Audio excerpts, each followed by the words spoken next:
It's morning in a mall outside of a metro station in Washington, D.C.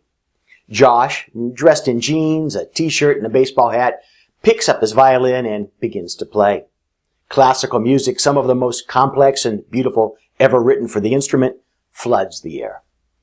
Over the next 3/4 of an hour, over 1,000 people pass directly by. Few notice Josh. Only a handful slow down to listen.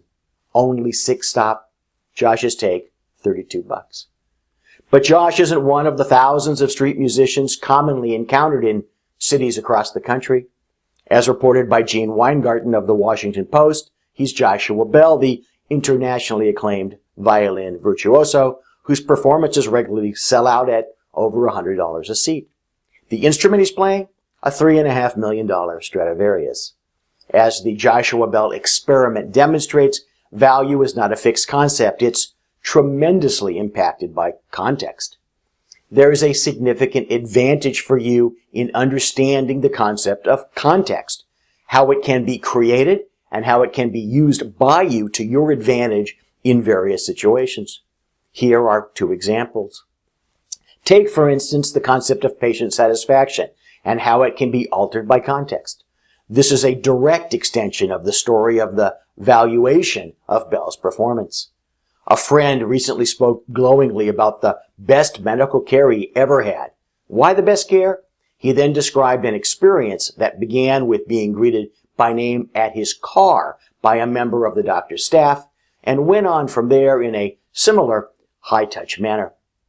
Uber valet services might be out of your control, but the concept underlying this example can be deployed in a number of ways, whether you're an office-based physician, a hospital-based physician, or the administrator of a healthcare facility. The other major way for you to utilize the magical power illustrated by the Joshua Bell experiment is to proactively alter the context of the metaphorical space in which negotiation takes place. That includes actions to alter the conceptual context in which your medical group or facility and its goals are perceived in order to impact your negotiating strength. And it includes actions to alter the context of the negotiation itself. In a sense far larger than most people realize, business relationships and contract negotiations are types of conversations that take place back and forth between the parties. Conversations don't happen in a vacuum. They take place within a context. There's an opportunity then to alter the outcome by controlling the context of the negotiation conversation. On a personal level, think of the situation in which you call your spouse and ask, "Where shall we go to dinner tonight? Chez Marc or La Casa Bianca?"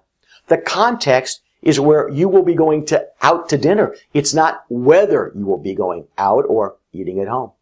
You have similar opportunities to control the context, or, as I refer to it often, to frame the issues of business negotiation.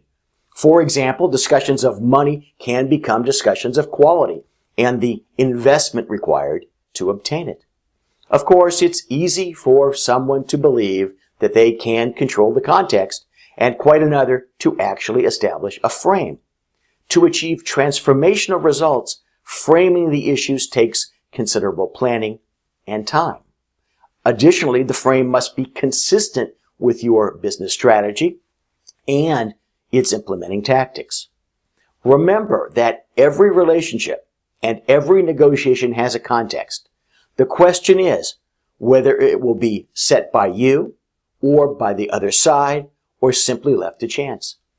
The latter 2 alternatives leave you open to happenstance. In any and all events, you are going to face the music. The question is whether or not they're playing your song. For complimentary resources, including articles and our monthly newsletter, The Advisory E-Alert, visit advisorylawgroup.com.